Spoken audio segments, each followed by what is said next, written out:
बात करते हैं कोसेट्स ऑफ ए सब ग्रुप इन अ ग्रुप, यानी कोसेट्स का जो कॉन्सेप्ट है ग्रुप थ्योरी के अंदर, उसके बारे में हम जानना चाहेंगे आज के इस लेक्चर में। कोसेट्स बेसिकली किसी भी ग्रुप के डिसजॉइंट सब ग्रुप्स होते हैं जिनका यूनियन उस ग्रुप के इक्वल होता है। यानी हम ये कह सकते हैं कि कोसेट्स का जो सेट है वो बेसिकली ग्रुप के लिए एक पार्टीशन का रोल प्ले करता है। और ये कोसेट्स ग्रुप के अंदर जितने भी मेंबर्स हैं, यानी ग्रुप के जितने भी एलिमेंट्स हैं, उनमें से हर एलिमेंट के लिए एक कोसेट हम जनरेट कर सकते हैं, यानी एक पार्टीशन हम जनरेट कर सकते हैं ग्रुप के हर एलिमेंट के रिस्पेक्ट से, जिसको हम कहते हैं coset generated by that particular element. तो चलते हैं इसकी फॉर्मल डेफिनेशन की तरफ, उसके बाद हम कुछ एग्जांपल्स के थ्रू इसको मज़ीद एक्सप्लेन करेंगे। Let G be a group and H a subgroup of G, then for every X belongs to G, we can define a left coset of H in G denoted by X star G as X star H is equal to X star small h such that small h belongs to H। तो ये इसकी formal definition है, और इसके मुताबिक अगर हम इसको इनफॉर्मली देखना चाहें तो इसकी इनफॉर्मल मीनिंग ये है कि अगर हम G का कोई भी एक सब ग्रुप हम उठाएं, G एक ग्रुप है, उसका ऑपरेशन कोई भी हो सकता है जिसको हमने स्टेरिक से रिप्रेजेंट किया है, H उसका कोई भी सब ग्रुप होगा। यानी हम ये कहना चाह रहे हैं कि G के हर सब ग्रुप के लिए कोसेट्स डिफाइन हो सकते हैं। तो कोई भी हम एक सब ग्रुप ले लें G का, और फिर G में से हम एक पर्टिकुलर एलिमेंट चूज करें, एक जिसको हमने X का नाम दिया है, तो फिर हम एक लेफ्ट कोसेट हम डिफाइन कर सकते हैं H के लिए। चूंकि यहाँ पे G जो है वो एक ग्रुप है, इसके अंदर अबिलियन जो प्रॉपर्टी जो है वो लाजमी नहीं होती जब तक कि ये कम्यूटेटिव ग्रुप ना हो या अबिलियन ग्रुप ना हो। इसलिए जिस जो एलिमेंट हम G से चूज कर रहे हैं कोसेट जनरेट करने के लिए, उस एलिमेंट को अगर हम लेफ्ट से कंपोज करें H के साथ तो उसकी वैल्यू डिफरेंट होगी, और राइट से अगर हम ऑपरेट करते हैं तो इसका रिजल्ट कुछ और होगा, यानी उसका डिफरेंट रिजल्ट होगा। इसलिए इस कोसेट्स के कॉन्सेप्ट को जो है वो कैटेगराइज किया गया है, और लेफ्ट कोसेट और राइट कोसेट का के अलग अलग कॉन्सेप्ट्स हैं। हाँ, अगर जी अबिलियन ग्रुप होता है तो फिर लेफ्ट कोसेट और राइट कोसेट दोनों बिल्कुल सेम होंगे। तो फिलहाल हमने जी को एक ग्रुप लिया है, तो इसलिए हम कह रहे हैं कि पहले हम लेफ्ट कोसेट को डिफाइन करेंगे, और बिल्कुल इसी सेम मैनर्स के साथ जो है हम राइट कोसेट भी डिफाइन कर सकते हैं। खैर, तो जो लेफ्ट कोसेट है जिसको हमने डिनोट किया है एक्स स्टार एच से, उसको कैसे डिफाइन किया जा सकता है कि x star h is equal to x star small h such that h belongs to h. तो इस सेट का क्या मतलब है? इस सेट का सिंपली ये मतलब है कि एक ऐसा सेट जिसके मेंबर्स एक्स और एच के एलिमेंट्स के कॉम्पोजिशंस हों। यानी सिंपली हम ये कह सकते हैं कि जब हम जी के किसी भी एलिमेंट को, या जी के किसी भी एलिमेंट का एच के एलिमेंट के साथ कॉम्पोजिशंस ले लें, जी के एलिमेंट को लेफ्ट पे रख के, तो उन तमाम कॉम्पोजिशंस का जो सेट होगा उसको हम left coset of h in जी कहेंगे, generated by the element x. तो सिंपली ये है कि एक्स स्टार एच का मतलब कि set of all possible compositions of the element x with the elements of H. यानी जी में से जो भी हम पर्टिकुलर एलिमेंट चूज करें उसका एच के तमाम एलिमेंट्स के साथ जो कॉम्पोजिशंस बनते हैं, डिस्टिंक्ट कॉम्पोजिशंस, उन कॉम्पोजिशंस के सेट को हम लेफ्ट कोसेट कहते हैं, left coset of h in g generated by the element x. इसी तरह इसका जो राइट कोसेट है उसको भी हम डिफाइन कर सकते हैं, लेकिन उसमें हम एक्स जो जी का एलिमेंट है उसको एच के एलिमेंट्स के साथ राइट से ऑपरेट करेंगे। तो सेट के लिए नोटेशन हम एच स्टार एक्स लेते हैं, और इसके अंदर जो एलिमेंट्स होंगे वो डेफिनेटली एच और एक्स के जो कॉम्पोजिशंस हैं, यानी सब ग्रुप और ग्रुप के उस पर्टिकुलर एलिमेंट के दरमियान जितने भी कॉम्पोजिशंस बनते हैं जिनमें एक्स को राइट साइड पर रखा गया हो, या एक्स को जो है वो राइट से ऑपरेट किया गया हो, तो इस तरह की जितने भी कॉम्पोजिशंस का सेट होगा वो फिर हमारे लिए right coset of h in जी होगा, जनरेटेड बाय एक्स। और बहुत सारे बुक्स के अंदर इन कॉसेट्स को बगैर ऑपरेशन के लिखा जाता है, जैसे कि एक्स स्टार एच के बजाय वहाँ पे जस्ट इसको एक्स एच लिखा जाता है। वो इसलिए कि एक अंडरस्टैंडिंग है ग्रुप थ्योरी के अंदर, बल्कि पूरे अलजेब्रा के अंदर, कि जब भी ग्रुप का जो ऑपरेशन है कहीं पे मेंशन ना हो तो उसमें यही बात कंसीडर की जाती है कि बेसिकली वो जो दो एलिमेंट्स जिनके दरमियान कोई ऑपरेशन नहीं लिखा गया है कि वो दोनों किस ग्रुप से बिलोंग करते हैं, और उस ग्रुप का जो भी ऑपरेशन होगा उन दोनों एलिमेंट्स के दरमियान वही ऑपरेशन कंसीडर किया जाएगा। फॉर एग्जांपल मेरे पास एक ग्रुप होता है जी, उनके दरमियान जी जो है वो विद रिस्पेक्ट टू एडिशन एक ग्रुप है, और मैं कहता हूँ कि X and Y belongs to G, और फिर मैं एक एक्सप्रेशन लिखता हूँ एक्स एंड वाई। तो यहाँ पे बज़ाहिर तो मैंने प्रोडक्ट लिखा है, लेकिन इसका हरगिज़ ये मतलब नहीं कि एक्स और वाई आपस में मल्टीप्लाई हो रहे हैं, बल्कि हम ये कंसीडर करेंगे कि एक्स और वाई जिस ग्रुप से बिलोंग करते हैं उस ग्रुप का ऑपरेशन क्या है। तो इस ग्रुप का ऑपरेशन यहाँ पे एडिशन है, तो यहाँ पे एक्स इंटू वाई का मतलब बेसिकली एक्स प्लस वाई होगा। तो इसी तरह अगर जी का ऑपरेशन जो है वो कुछ और है, फॉर एग्जांपल अगर डिवीजन है, तो फिर एक्स डॉट वाई का मतलब हमारे लिए एक्स डिवाइड बाई वाई होगा। तो इसीलिए बहुत सारे बुक्स के अंदर इस ऑपरेशन को जो है वो लिखा नहीं जाता इस अंडरस्टैंडिंग के साथ कि एक्स और एच के दरमियान, क्योंकि एक्स जी का एलिमेंट है और एक्स एच बेसिकली ये तो सेट है एक्स एच, लेकिन उसके अंदर जो एलिमेंट्स आएंगे वो X star small H X G का एलिमेंट है, एच डायरेक्टली एच का एलिमेंट है, लेकिन इनडायरेक्टली ये भी जी का एलिमेंट है, क्योंकि एच को हमने कंसीडर किया हुआ कि वो सब ग्रुप ऑफ जी है। सब ग्रुप ऑफ जी का मतलब वो जी का सबसेट होगा, यानी एच के अंदर जो एलिमेंट्स आ रहे हैं वो सारे के सारे जी से ही आ रहे हैं। तो एच भी डायरेक्टली एच का एलिमेंट है, स्मॉल एच डायरेक्टली सब ग्रुप का एलिमेंट है, लेकिन इनडायरेक्टली वो भी जी का ही एलिमेंट है। तो बेसिकली एक्स और एच दोनों जी के एलिमेंट्स हैं, और जी के एलिमेंट्स के दरमियान अगर यूं लिखूं, कोई ऑपरेशन ना लिखूं, तब भी यही समझा जाएगा कि इन दोनों के दरमियान वही ऑपरेशन है जो ऑपरेशन उस ग्रुप का है, और उस ग्रुप का ऑपरेशन स्टार है, तो एक्स एच का मतलब जो है वो एक्स स्टार एच है बेसिकली। तो इस एक्सप्रेशन को भी और कोसेट के इस नोटेशन को भी हम बगैर ऑपरेशन के लिखते हैं, और बहुत सारे बुक्स के अंदर जो है वो कोसेट्स को बगैर ऑपरेशन के लिखा जाता है x H, x star H की जगह एक्स एच लिखा जाता है, और यहाँ पे भी कैपिटल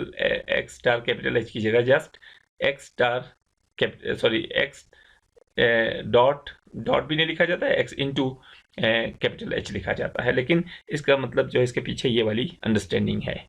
खैर इस चीज़ को हम कंक्लूड करते हैं, और उसका कंक्लूजन ये हुआ कि अगर जी कोई ग्रुप है और उस ग्रुप का हम कोई भी एक सब ग्रुप चूज़ करें और जी में से एक एलिमेंट चूज़ करें, तो उस एलिमेंट के रिस्पेक्ट से एच के हम कोसेट एच के लिए कोसेट हम बना सकते हैं जी के अंदर, और वो कोसेट होगा बेसिकली जी के उस पर्टिकुलर एलिमेंट और एच के जितने भी एलिमेंट्स हैं, यानी सब ग्रुप के जितने भी एलिमेंट्स हैं, इस सब ग्रुप के तमाम एलिमेंट्स का जी के उस पर्टिकुलर एलिमेंट के साथ जितने भी कॉम्पोजिशंस होंगे, जितने भी पॉसिबल कॉम्पोजिशंस हैं, उन तमाम कॉम्पोजिशंस के सेट को हम कोसेट कहेंगे। उनमें भी अगर जी का एलिमेंट लेफ्ट से ऑपरेट हो रहा है उन कॉम्पोजिशंस के लिए, तो वो लेफ्ट कोसेट कहलाएगा, अगर वो राइट से ऑपरेट हो रहा है तो वो राइट कोसेट कहलाएगा। अगर हम इसको एक जनरल एग्जांपल के थ्रू अगर हम इसको डिस्क्राइब करना चाहें, एक्सप्लेन करना चाहें, तो ये है कि फ़र्ज़ करें जी के अंदर कुछ एलिमेंट्स हैं, n एलिमेंट्स हैं, A1 A2 A3 up to AN, ये जी के एलिमेंट्स हैं, ग्रुप है, और H इसका एक सब ग्रुप है जिसके अंदर एलिमेंट्स हैं H1 H2 H3 up to HM। तो ये ग्रुप है, ये सब ग्रुप है, और ये इनके एलिमेंट्स हैं। तो ऐसी सिचुएशन में जी में से अगर हम एक एलिमेंट चूज़ करें, फॉर एग्जांपल A1 अगर मैं चूज़ करूं, तो A1 से जनरेट होने वाला जो लेफ्ट कोसेट होगा वो बेसिकली कौन सा होगा, A1 का H के एलिमेंट्स के साथ जितने भी कॉम्पोजिशंस बनते हैं उन कॉम्पोजिशंस का सेट होगा। यानी A1 का H1 के साथ क्या कॉम्पोजिशन बनता है, ये इसका एलिमेंट होगा। A1 का H2 के साथ क्या कॉम्पोजिशन बनता है, ये इसका सेकंड एलिमेंट होगा। A1 का H3 के साथ जो कॉम्पोजिशन है वो इसका थर्ड एलिमेंट होगा। इसी तरह A1 के बाकी जितने भी H के एलिमेंट्स हैं उन सब के साथ जो कॉम्पोजिशंस हैं उन कॉम्पोजिशंस के सेट को हम यहाँ पे कहते हैं कोसेट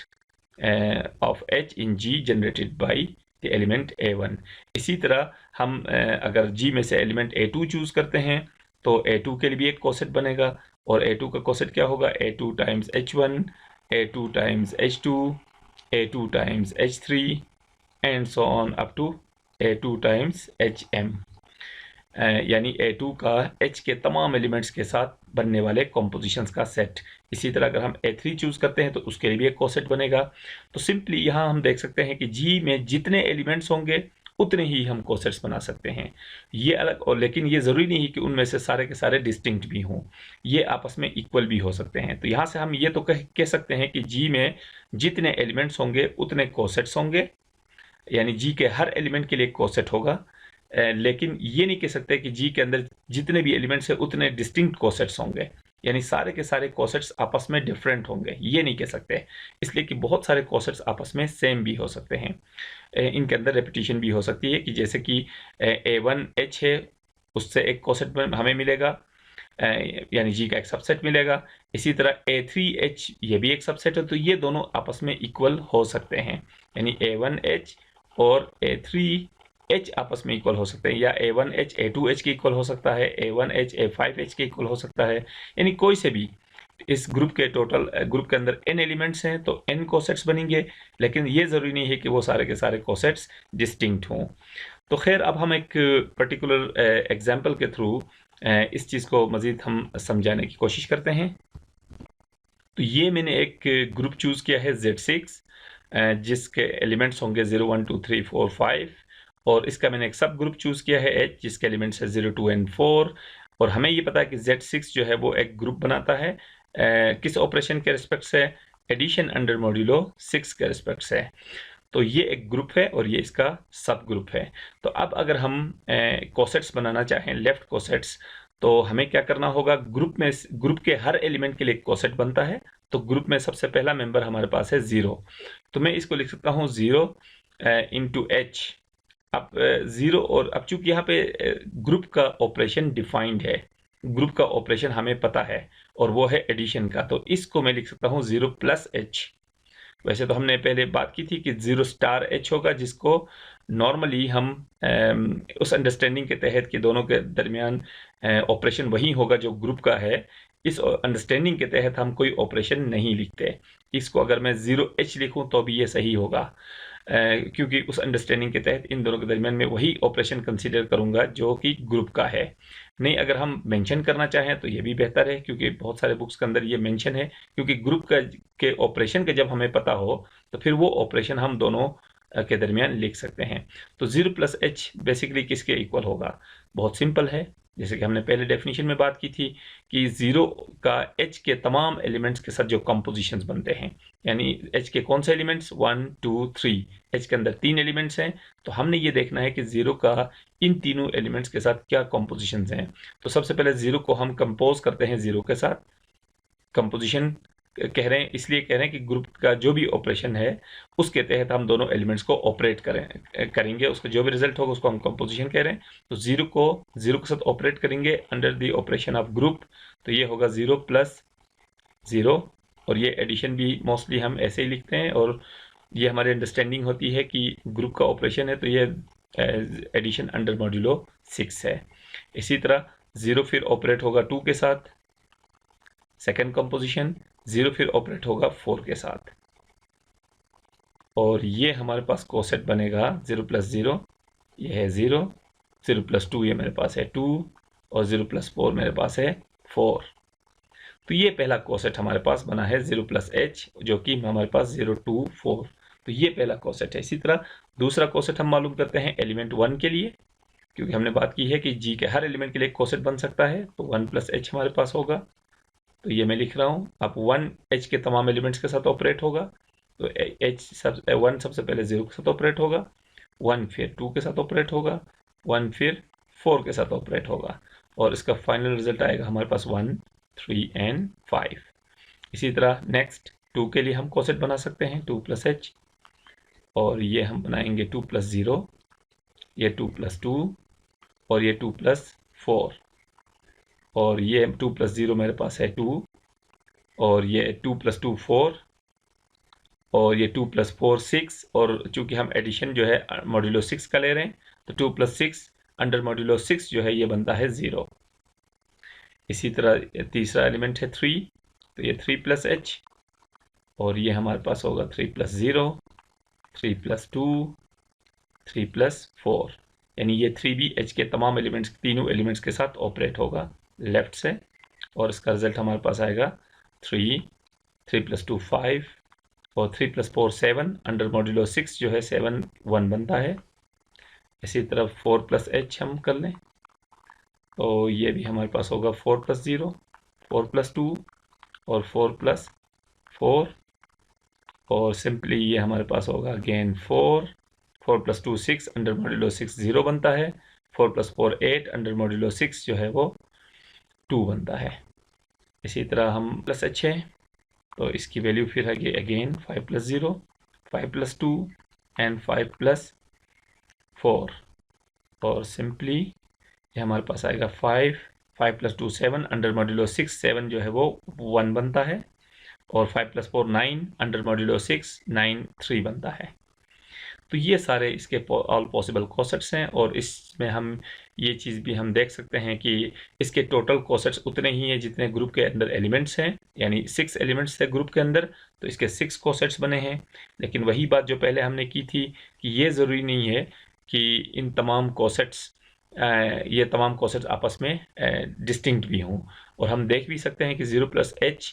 जो है वो 2 0 2 4 ये सेट बन रहा है, और 2 + h ये भी 2 4 0 यानी यही सेम सेट है, और इसी तरह 4 + h ये भी 2 4 0 2 यानी 2 0 2 4 वही सेम सेट है। तो हम ये देख सकते हैं कि 0 + h और 2 + h और 4 + h ये तीनों सेम सेट्स हैं। तो हम ये यहाँ लिख सकते हैं कि 0 + h जो है वो इक्वल है 2 + h के, और 2 + h इक्वल है 4 + h के। इसी तरह बाकी जो 1 + h है वो इक्वल है 3 + h के,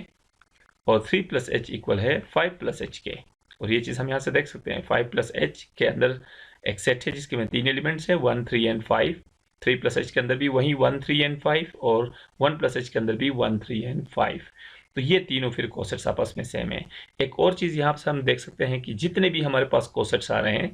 उन तमाम कोसेट्स के अंदर जो नंबर ऑफ एलिमेंट्स हैं वो उतने ही हैं जितने h में एलिमेंट्स होंगे। h के अंदर 3 एलिमेंट्स हैं तो तमाम कोसेट्स के अंदर भी लाजमी है कि वो 3 ही एलिमेंट्स हों। जैसे कि हम यहाँ पे ये चीज़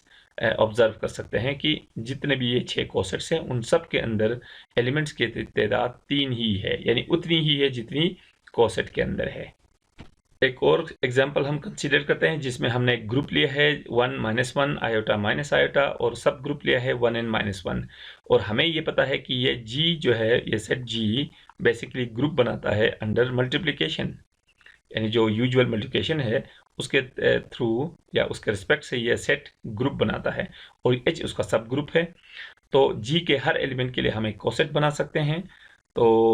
जी में 4 एलिमेंट्स है तो इसके 4 कोसेट्स बनेंगे। तो पहला कोसेट हमारे पास होगा 1h, 1h, और ये 1h क्या होगा 1, ये जो 1 है वो h के तमाम एलिमेंट्स के साथ ऑपरेट होगा, यानी 1 पहले 1 के साथ ऑपरेट होगा, तो ये होगा 1.1 और 1.-1, जो कि मेरे पास आएगा 1.1 इज 1 एंड 1 टाइम्स -1 इज -1, क्योंकि हमने कंपोजिशन लेना है ग्रुप के ऑपरेशन के तहत, और ग्रुप का ऑपरेशन कौन सा है मल्टीप्लिकेशन। तो 1 को हमने मल्टीप्लाई करना है -1 के साथ, 1 को मल्टीप्लाई करना है 1 के साथ। इसी तरह सेकंड हम बना सकते हैं -1h, दूसरा कोसेट, तो -1 मल्टीप्लाई होगा पहले 1 के साथ, इसी तरह -1 जो है वो मल्टीप्लाई होगा -1 के साथ, क्योंकि सेकंड एलिमेंट -1 है, और इसका रिजल्ट हमारे पास आएगा -1 time 1 is -1 and -1 times -1 is +1। इसी तरह अगर हम ले लें तीसरा कोसेट यानी आयोटा टाइम्स h, तो ये होगा आयोटा टाइम्स 1 और आयोटा टाइम्स -1। अब आयोटा को जब हम 1 के साथ मल्टीप्लाई करें तो ये आयोटा होगा, आयोटा को -1 के साथ मल्टीप्लाई करें माइनस आयोटा, तो ये तीसरा कोसेट, और चौथा कोसेट होगा माइनस आयोटा टाइम्स h, और ये होगा माइनस आयोटा टाइम्स 1, और ये माइनस आयोटा टाइम्स -1, और ये हम देख सकते हैं कि minus iota times 1 is minus iota, और माइनस आयोटा -1 का प्रोडक्ट प्लस आयोटा। तो ये हम देख सकते हैं कि जी के अंदर 4 एलिमेंट्स है, तो ये हमने 4 कोसेट्स बना दिए, लेफ्ट कोसेट्स बनाए हैं, और वही चीज़ हम देख सकते हैं, जितने एलिमेंट्स है उतने कोसेट बने, और हर कोसेट के अंदर उतने ही एलिमेंट्स है जितने एलिमेंट सब ग्रुप के अंदर हैं, और सब ग्रुप के अंदर 2 एलिमेंट्स है, तमाम कोसेट्स के अंदर फिर 2 ही एलिमेंट्स हैं। तो ऐसे हम ये लेफ्ट कोसेट्स जनरेट कर सकते हैं, इसी तरह हम राइट कोसेट्स भी जनरेट कर सकते हैं।